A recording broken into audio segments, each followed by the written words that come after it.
पानी को लेके बहुत बड़ी समस्या है। पानी का समाधान लगभग 10-15-20 सालों में यहाँ पे नहीं हुआ है। आपने एक दिमाग में उठा ली कि भाई हमें ये बांटना है, चाहे कुछ भी, जनता का भला हो रहा है नहीं हो रहा, उनको बांटना है। घोषणाएं करने में तो अभी मैं भी यहाँ पे 100 घोषणाएं कर चुका हूँ। सरकार ने नए जिले बनाए काफ़ी, लेकिन इसका भी कहीं इफेक्ट चुनाव पे दिखेगा? देखो, जिले में यहाँ पे सीपी जोशी साहब का नाम चलता है, कांग्रेस के स्पीकर हैं, बड़े कद्दावर नेता है। नाथद्वारा में भी देखो बीजेपी अच्छा कैंडिडेट उतारेगी, तो इस बार आप नाथद्वारा में भी परिवर्तन की लहर देखोगे।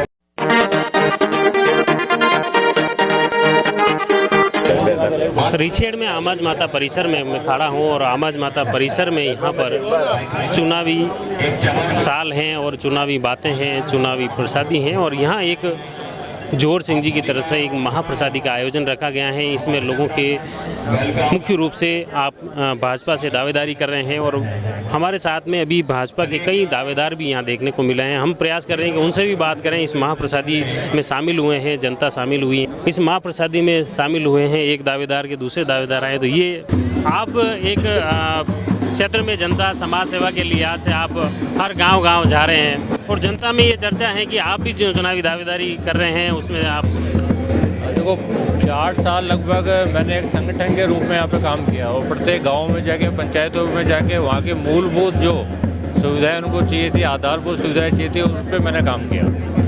तो पहले प्रत्याशी का भी मेरा मानना है कि भाई पहले खुद का जजमेंट हो कि हम उस क्षेत्र में वास्तव में काम कर पा रहे नहीं कर पा रहे।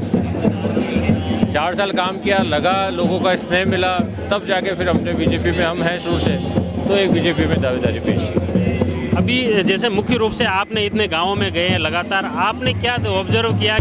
पानी को लेके बहुत बड़ी समस्या है। पानी का समाधान लगभग 10-15-20 सालों में यहाँ पे नहीं हुआ है। एक रोजगार की समस्या मेरे को बहुत बड़ी लगी। रोजगार में यहाँ के बच्चे अहमदाबाद, सूरत और मुंबई उनको जाना पड़ता है, तो ये कहीं ना कहीं एक उद्योग बड़ा स्थापित होता है तो यहाँ के युवाओं के लिए बहुत अच्छा होता। और पैरेलल जैसे बस की सुविधा भी नहीं है। आप देखिए केलवाड़ा में एक बस चल रही है, आमेठ में बहुत कम बसें चल रही है, तो असुविधा तो हर क्षेत्र में है। पानी को लेके चिकित्सा सुविधा की बहुत कमी है। शिक्षकों को, जैसे मैं अभी 15 अगस्त के प्रोग्राम में गया तो वहाँ पता लगा पूरे स्कूल में 8 टीचर्स की नियुक्ति ही नहीं है, टीचर्स ही नहीं है। तो टीचर्स ही नहीं है तो फिर बच्चे कहाँ से पढ़ पाएंगे, तो उनको बाहर जाना पड़ता है। तो आप क्या मानते हैं? देखो, हर व्यक्ति का कार्य करने का एक क्षेत्राधिकार या एक उसकी स्ट्रेंथ होती है, उसमें अपन किसी भी प्रश्न से नहीं लगा सकते। पार्टी के नाते वो एमएलए हैं और आगामी चुनाव तक भी एमएलए रहेंगे। गांव में अगर ये चीज़ें कमी हैं तो इसके लिए जिम्मेदार किसे है? डेफिनेटली अगर गांव में कोई काम नहीं हो पा रहा तो वहाँ लोकल उसके क्षेत्र के सरपंच की कहीं ना कहीं कमी है। और ऊपर लेवल पे अगर प्रपोजल जा रहा है तो एमएलए या फिर कई बार ये होता है कि भाई आज कांग्रेस की गवर्नमेंट है तो बीजेपी वाले नहीं कर पाते काम, क्योंकि कांग्रेस वाले काम करने नहीं देते, तो ये नेचुरल चीज़ है। हाँ, तो राजनीतिक कंट्रोवर्सी भी हाँ डेफिनेटली होती है। राजनीतिक बड़ा जो प्रपोजल होगा उसको जो मौजूदा गवर्नमेंट है, अगर मौजूदा गवर्नमेंट कांग्रेस की है तो बीजेपी का अगर प्रपोजल है तो डेफिनेटली उसमें अड़ंगे लगाएगी, नहीं होने देगी। देखो, जब भी चुनावी साल आता है पूरे 200 विधानसभा में, राजस्थान में हो चाहे किसी भी स्टेट में हो, तो सीट एक होती है और पार्टी में काम करने वाले अनेक कार्यकर्ता होते हैं और सबकी महत्वाकांक्षा भी होती है, अभिलाषा भी होती है, तो ये उनका बनता है। इस बार क्षेत्र में जैसे आप सोशल एक्टिविटी के माध्यम से जो जनता से जुड़ा हुआ है, चाहे आदिवासी परिवार हो या किसी भी सर्व समाज में, एक नीरज सिंह राणावत का नाम भी काफ़ी चल रहा है। वो जनता का प्यार है। देखो, मैं बताऊं, 3 साल तक पूरे क्षेत्र में घूमा, फिर लोगों से मैं मिला, तो सबका एक था कि साहब आप भी लोगों, तो मेरे का टाइम आएगा तो अपन करेंगे। अभी लगता है कि इस टाइम चुनावी दावेदारी हो रही है तो एक हमने भी प्रपोजल दिया है, तो संगठन को अगर लगेगा कि वास्तव में इस पद के लिए उपयुक्त है तो पार्टी हमें देगी, किसी और का लगता है तो उनको देगी, जिसको भी देगी उसके सपोर्ट में हम खड़े हैं। आज जोर सिंह जी ने महाप्रसादी रखी, आप उसमें शामिल हुए, और भी कई चेहरे भाजपा के इसमें? नहीं, जोर सिंह जी ने प्रसादी रखी आमज माता के मंदिर में। देखो, स्वामी होते हैं, आज आप भी रखेंगे तो आप पार्टी के नाते या फिर किसी लोभ लालच से नहीं रखेंगे। तो माता का आयोजन किया, माता के मंदिर में किया, तो उसी के प्रपोजल से हम आए। यूँ कंपटीशन नहीं मानते हैं? नहीं, कंपटीशन किसी का नहीं है साहब, कंपटीशन होना भी नहीं चाहिए, क्योंकि दावेदार पोस्ट एक ही है और बीजेपी के लाखों कार्यकर्ता है, तो सब में होता है, एक को मिलती तो सब उसके साथ लग जाते हैं। तो क्या लग रहा है इस बार गहलोत सरकार के जो ये शिविर और ये काम आएंगे या फिर प्रदेश में बदलाव की स्थिति? अरे आप देखो, कल इन्होंने अन्नपूर्णा किट वाले बांटने का काम किया, तो मैं कल से लेकर आज तक इतने वीडियो देख रहा हूँ तो शायद वो मिर्ची की जगह तो मिट्टी जैसा कुछ दे रहे हैं। तो वो खोल के देखें तो देखो धरातल पे चीज़ें बहुत मुश्किल होती है। आप आनंद फानंद में शाम काम करना है, यानी आपने एक दिमाग में बैठा ली कि भाई हमें ये बांटना है, चाहे उसमें चाहे कुछ भी जनता का भला हो रहा है नहीं हो रहा, उनको बांटना है, वो करना है। घोषणाएँ करने में तो अभी मैं भी यहाँ पे 100 घोषणाएँ करता हूँ, क्योंकि आने वाले टाइम में यहाँ पे दिसंबर में चुनाव है। तो पब्लिक सब समझती है साहब, बिल्कुल समझती है। उनको मालूम है कि भाई ये घोषणाएं 4.5 साल तक क्यों नहीं की गई, अभी 6 महीने में ही सारी घोषणाएं एक साथ क्यों की जा रही है। भाई आज आने के टाइम किसानों का कर्ज माफ़ी के लिए बोला गया, 1 2 3 4 5 6 7 10 तक गिनती गिनेंगे और कर्जा माफ़ी हो जाएगा। आप गाँव में जाके पूछो किसानों की क्या हालत है, कौन सा कर्जा मुक्ति हो गया, उनको खेत बेचने पड़ रहे हैं अपने, किसानों ने सुसाइड किया है। तो वो 10 तक गिनती राहुल गांधी जी की और अशोक गहलोत जी की कहाँ गई? वो 10 की गिनती आज कम से कम 1100 दिन के ऊपर हो गए, तब उनको किसानों की याद नहीं आई। अब उनको अन्नपूर्णा भी याद आ रहा है, सारी फ्री उनको बिजली की सुविधा भी याद आ रही है। वो कह रहे हैं भीलवाड़ा मॉडल पूरे विश्व में प्रसिद्ध है। साहब भीलवाड़ा मॉडल प्रसिद्ध है, तो उस टाइम कोरोना ऑल इंडिया फैला था और आपने फर्स्ट कोविड की बात की थी कि भीलवाड़ा में आपकी 1 जगह 2 जगह कॉलोनी में हुई, उसको आपने, और उनका दायित्व था, वो नहीं करते तो क्या फिर कौन करता? भाई जनता किसके भरोसे थी? अगर वो बोलते कि तो और सरकार बोले कि हमने बहुत अच्छा काम किया, तो भाई आपको जनता ने चुना था, आप करो काम। आपको किसानों की कर्ज मुक्ति लिए आपने बोला, पर आप कहाँ कर पाए? बिल्कुल। तो ये चुनाव अगला मोदी जी के नाम पे रहेगा या क्षेत्रीय मुद्दे इसमें भारी रहेंगे? देखो बीजेपी का एक जो लोगो है, मोदी जी हो गए, बीजेपी हो गए, या प्रदेश की जो भी चेहरा ऊपर वाले डिसाइड करेंगे उनके चेहरे पे चुनाव लड़ा जाएगा। और डेफिनेटली आप बोलो 130 से 140 सीटें बीजेपी की कन्फर्म आएगी। तो क्षेत्रीय मुद्दे भी इसमें हावी रहेंगे? हाँ डेफिनेट रहेंगे।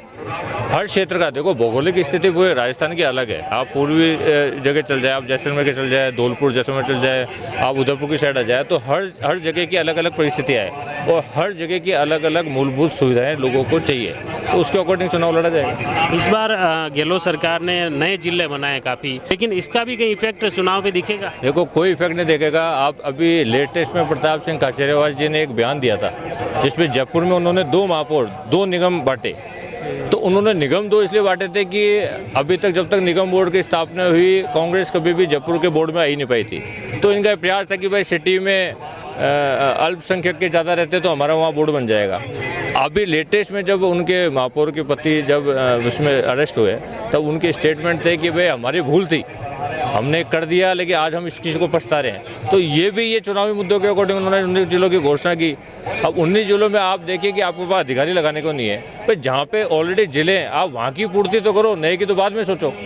मेरे ख्याल से 3 या 4 जिलों की जरूरत थी, 19 की जरूरत नहीं थी करने की।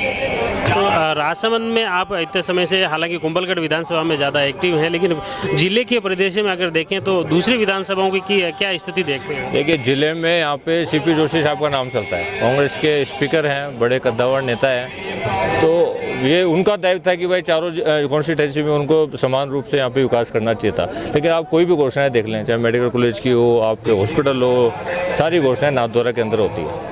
तो कहीं ना कहीं अगर इतने बड़े कद के नेता हैं और मुख्यमंत्री के लेवल के उनका था कि मुख्यमंत्री बनने जा रहे हैं, बीच में ऐसी हवा भी चली थी, तो उनको जब वो अपने नाथद्वारा को लेके चलेंगे, राजसमंद को लेके नहीं चल पाए, तो फिर मेरे ख्याल से प्रदेश को तो कहाँ से। तो ये दायित्व उनका था, क्योंकि इस जिले से बड़े नेता हुए थे। तो सीपी जोशी जैसा आप बता रहे हो बड़ा नाम है, बिल्कुल वाकई भी हैं, तो इसका इफेक्ट भी कुंभलगढ़ या दूसरी विधानसभा में उनका पड़ेगा? सर फर्क पड़ता तो अभी तक पड़ चुका होता। राजसमंद और कुंभलगढ़ की और भीम की पहली बार सीट हम हारे थे, तो सीटें ये चारों की चारों सीटें इनके खाते में आनी चाहिए थी। और नाथद्वारा में भी देखो बीजेपी अच्छा कैंडिडेट उतारेगी, तो इस बार आप नाथद्वारा में भी परिवर्तन की लहर देखोगे। बहुत बहुत धन्यवाद। ये थे नीरज सिंह जी राणावत, जो मुख्य रूप से क्षेत्र में जन सेवा, समाज सेवा, सोशल एक्टिविटी के माध्यम से जनता के बीच में जा रहे हैं और पिछले लंबे समय से सिर्फ सर्व समाज के मुख्य रूप से आप सोशल के वेलफेयर सोसाइटी के माध्यम से हर गांव ढाणी में जा रहे हैं और लोगों की समस्या न सिर्फ सुन रहे हैं, बल्कि फिजिकल रूप पे, भौतिक रूप से उन समस्याओं का मौके पर निस्तारण भी कर रहे हैं। और उसी के तहत अब आप बीजेपी से दावेदार भी हैं और इसी के तहत उस दौड़ में नीरज सिंह राणावत का नाम भी चल रहा है। और आप भी महाप्रसादी में शामिल? बिल्कुल, महाप्रसादी में तो सभी को आना ही है, लेकिन ठीक है, चुनाव का माहौल है तो सभी दावेदारियां तो रखते ही है और रखनी ही चाहिए। तो आपकी भी है, आपके तो कंपटीटर है लेकिन। नहीं, मेरे लिए तो पार्टी तय करती है जो भी करती है। मेरे लिए तो जो भी निर्णय करती है भारतीय जनता पार्टी करती है। इस बार और जो पार्टी विरोधी अगर गतिविधि में कोई बड़ा व्यक्ति आता है तो निश्चित रूप से ऊपर के जो संगठन के हमारे उच्च अधिकारी है उनको चिंतन करना चाहिए और बदलाव करना चाहिए। इस बार देखा जा रहा है हर बार के अपेक्षा इस बार जो आपके दावेदारों की लिस्ट है वो भी काफ़ी लंबी है। कार्यकर्ता है भारतीय जनता पार्टी का, प्रत्येक कार्यकर्ता दावेदारी कर सकता है। विश्व की सबसे बड़ी पार्टी है, बड़ी पार्टी है। हमारी भारतीय जनता पार्टी में अभी छत्तीसगढ़ और उसमें मध्य प्रदेश में टिकट हुए हैं, जिसमें ब्लॉक के उपाध्यक्ष हैं, ब्लॉक अध्यक्ष है, इस टाइप के लोगों को भी टिकट हुए हैं। ऐसा कुछ नहीं, भारतीय जनता पार्टी सभी को लेके चलती है। ये परिवार की पार्टी भी नहीं है और एक व्यक्ति की पार्टी भी नहीं है। क्या मतलब इस बार चेंज होगा टिकट? होना चाहिए, ये तो होना चाहिए। ये तो शीर्ष नेतृत्व जब निर्णय करेगा उसी से कह सकते हैं ना। लेकिन संभावना ऐसी लग रही है कि जनता की जो आवाज़ है वो निश्चित रूप से ऊपर तक पहुंचेगी। मैंने क्या कहा, मेरे तो सभी निर्णय भारतीय जनता पार्टी का संगठन तय करता है। इस महाप्रसादी में हम भी यही प्रयास कर रहे हैं कि जनता का क्या रुख है, दावेदारों की बातें क्या हैं और जनता इस चुनाव को लेकर क्या देखती हैं, तो वही बातें हम आप तक पहुंचाने का प्रयास कर रहे हैं। आप जुड़े रहिए जयवर्धन न्यूज़ के साथ। धन्यवाद। The Maruti Nandan grand, Nathdwara स्थित एकमात्र ultra luxurious 5 star hotel, Rajsamand जिले की एकमात्र 5 star hotel the Maruti Nandan grand में भोजन की स्वादिष्ट थाली अब सिर्फ 290 रुपए में। श्रीनाथ जी की नगरी नाथद्वारा में इस सुनहरे अवसर का आनंद अवश्य उठाएं।